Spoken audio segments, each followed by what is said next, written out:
Two elite snipers spend a year guarding a mysterious gorge from opposite sides. Forced to descend into it, they encounter victims of horrific experiments threatening humanity's extinction. The film begins with Lithuanian sniper Drąsa waking up and preparing for a mission. Positioning her rifle barrel outwards, she watches an aerodrome where a private plane lands. As soon as the target appears on the stairs, she presses the trigger, confirms the target's fall, and collects the spent casing.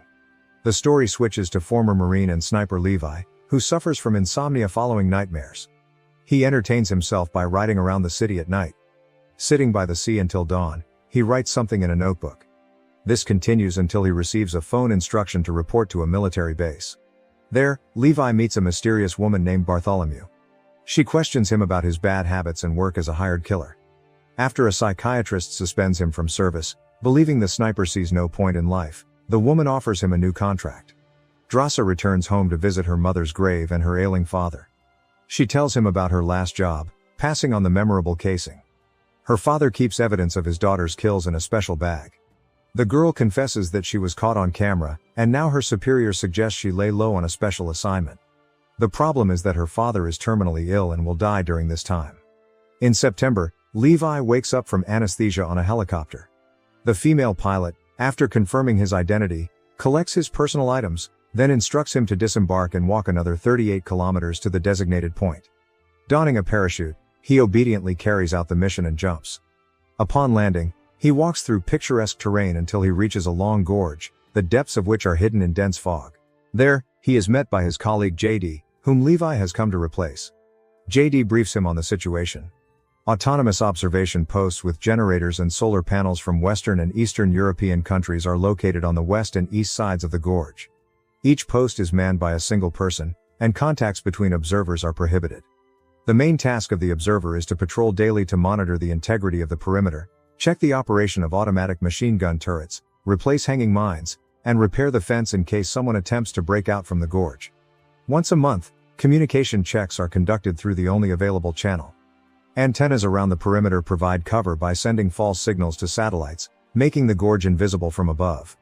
JD also warns that if the security system fails or the perimeter is breached from below, an air alert system will activate. In such a case, one must run as far away from the post as possible. After World War II, the West and the USSR secretly agreed to guard the gorge's exit from mutants. No one knew who they were, but 3 cavalry battalions sent there never returned.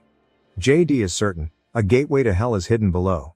The next morning, after seeing off JD, Levi slowly settles in.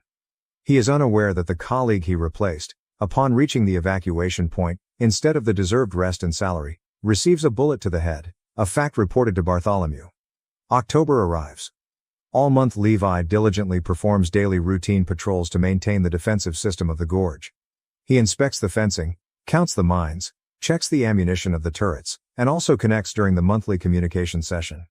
Bored, he flips through books from the sparse library and notices favorite quotes left by other observers, written on the wall behind the bookshelf. One day, curiosity drives Levi to look through his binoculars at the other side of the gorge, where he spots an enchanting girl Drąsa.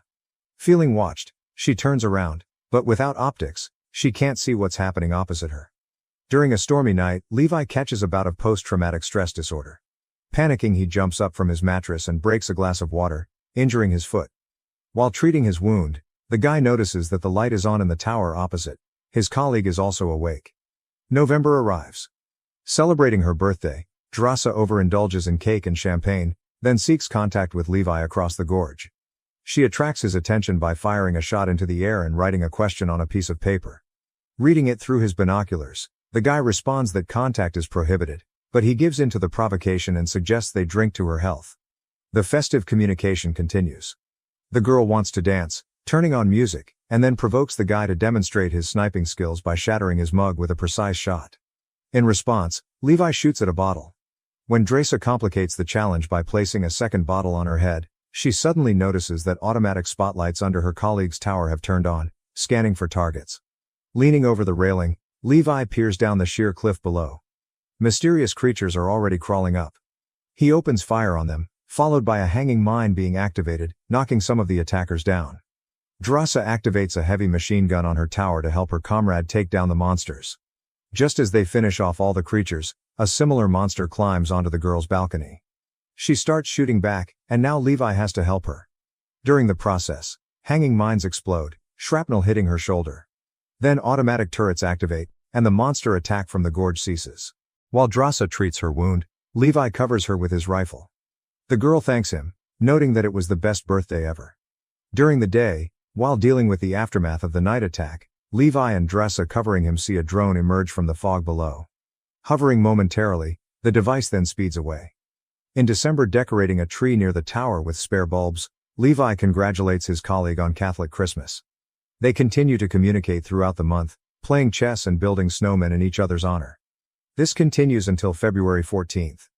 Drasa is sad, realizing that her father is dying at home during this time. She writes to Levi that she wishes he were there. This request inspires the guy. He takes a grenade launcher shell from the arsenal, removes the warhead, and unrolls a reel of rope in the yard. Securing one end at his location and the other to the shell, he fires it towards the eastern tower. Stunned by such an act, Drasa extinguishes the fire from the shell and secures the rope stretched over the gorge. Levi, writing a dinner invitation, prepares for the date, shaving and arranging a modest bouquet of wildflowers. Then he clips a carabiner to the rope, gathers speed, and glides across the abyss. Miscalculating the inertia and hanging in the middle, he completes the rest of the journey by himself. Soon the colleagues meet. Drasa has prepared a rabbit pie but first insists her guests take a shower and change into clothes left by previous observers. Then they dine, discussing their fathers, their work, and their pasts. The evening ends with dancing, smoothly transitioning into intimacy. Later, Levi confesses that he writes poetry and has even written one for her, but flatly refuses to read it. In the morning, the guy prepares to return to his side to make it to the monthly communication session. However, during the transport, it turns out they missed another attack. Monsters are already creeping up the wall to the tower. They trigger a mine, and a shard severs the rope. Levi falls into the fog, barely managing to activate his parachute. Without much thought, Drasa grabs her own parachute and, taking a run-up, jumps after him. Passing through the yellow fog, she falls into a turbulent river, losing her Jumar, equipment for ascending a vertical rope. Levi regains consciousness, hanging upside down on a tree. The parachute got snagged. He is attacked by a mutant caterpillar, from which he barely manages to shoot himself free. Unbuckling the straps, he falls into sticky muck, which firmly holds him. But what is far more terrifying, it is part of a hungry predatory organism, slowly closing its jaws.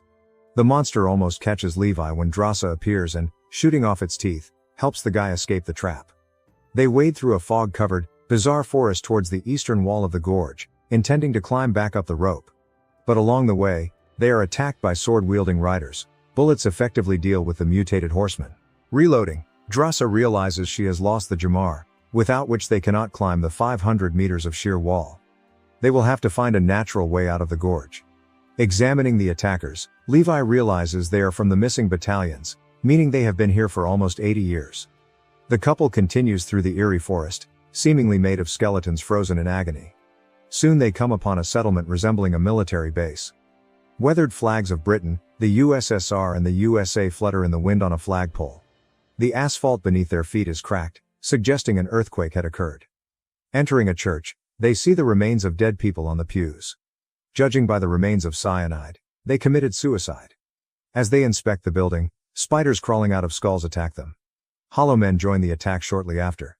Realizing there are too many creatures, the observers blow up a wall with a grenade and escape through the created opening. To get out of the open field, they run to the gorge wall, where there is a door to a bunker. Inside there is a scientific base, overgrown with organic mass and covered in years of dust.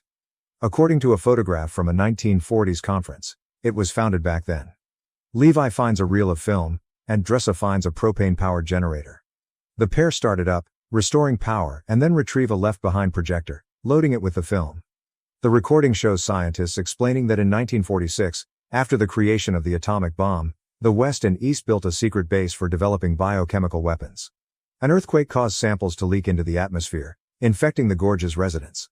Their DNA fused with plants, turning them into carriers of the contagion. Contact with the poisonous spores is not too dangerous if you quickly move to a safe distance. Levi finds more modern equipment from the 2000s in the laboratory, belonging to the private company Dark Lake. He realizes that here they conducted studies of biomaterial using drones, one of which they had already seen. He also learns that if security is compromised, a process will be initiated to activate a nuclear bomb, which will destroy everything within a 4-kilometer radius.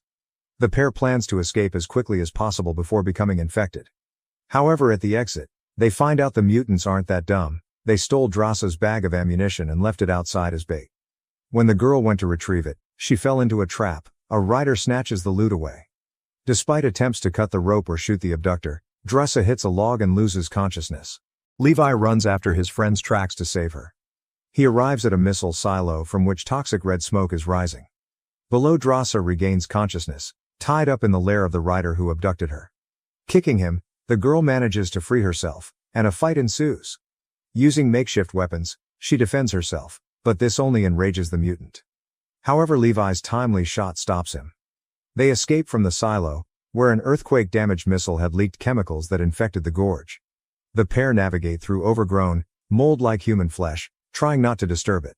However, Drossa accidentally steps on a piece and touches a disgusting web, getting tangled in it. Levi tries to free her, but this provokes a response. To escape, the girl fires a grenade into the mass of growths, burning the mutant. On the surface, they find a garage with ancient machinery. Levi devises a plan. Use the Jeep's winch instead of a Jumar to climb up the wall.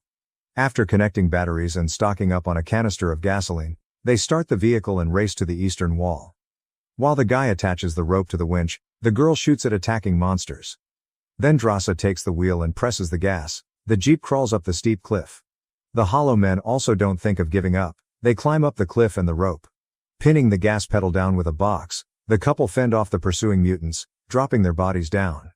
Hanging in the struggle above the abyss, Levi punctures the gasoline canister, dousing the enemies below, then ignites them with a flare. However, the Jeep also gets damaged. Then, the snipers cut the rope and climb higher by their own strength. Fortunately, it's not far. At the top, Levi treats Drossa's wounds, and they discuss what to do next. Both conclude that they will likely be eliminated after the mission. The girl suggests escaping, but the guy objects that it won't solve the problem. Others will come in their place, and the threat of infection will remain below. To prevent this, they need to destroy the gorge. Using a special rifle, Levi lays a rope to the other side to return to his post for the scheduled communication session. Instead of the usual procedure, he is switched to Bartholomew. The woman inquires about the situation. The guy lies that nothing happened, unaware that his boss has a video recording of their journey into the gorge. Bartholomew orders him to eliminate the Eastern Observer, but realizing he will disobey, she then assembles a cleanup team. The next day, Levi and Drossa, each on their side of the gorge, lay a rope from antenna to antenna. During the process, they see a helicopter approaching the tower, then escape by running. The cleanup team, led by Bartholomew, arrives at the western post, but Levi is already gone. The woman orders drones to be launched to find the fugitives, while she inspects the premises. Running in the mountains, the snipers measure the distance while armed drones with machine guns detect them. During the shootout, a log falls on Levi's leg, causing him to limp, but he successively shoots down both drones. Drossa also disables both drones with precise shots, and then continues to flee. Reaching a certain point, the snipers take positions, preparing to shoot. Bartholomew notices a secret message on the wall behind a bookcase. At that moment, the snipers shoot at the explosives installed on the cover antennas, causing a chain reaction. Dropping their rifles, they run away as the antennas explode one after another, stripping the gorge of its invisibility from satellites. Right after the last explosion, an air siren sounds, warning of the self-destruction activation. Bartholomew and the mercenaries get into a helicopter, trying to escape as a nuclear bomb, left for emergencies, is activated in the gorge. A wave of flame destroys the breeding ground of the mutated contagion, also catching up to the helicopter and throwing it against the rocks. The shockwave pushes limping Levi off a cliff. He falls into the river and slowly sinks to the bottom. Meanwhile, Drossa, having reached a safe distance, watches the fiery hell unfolding behind her. Later she waits for her lover in a nearby cave, crossing off the days one by one on the wall and examining the envelope he gave her in case he couldn't escape. Never seeing the boy again, the girl heads to France, continuing to hope that he will come. But losing all hope, she opens the farewell letter at sunset, as instructed, and finds the very poems Levi wrote before they met in person. In April, Drossa gets a job as a waitress, forgetting her military past. One day, while serving another order, she notices Levi alive at the next table. He apologizes for coming so late. The happy couple kisses against a seascape backdrop, and the film ends.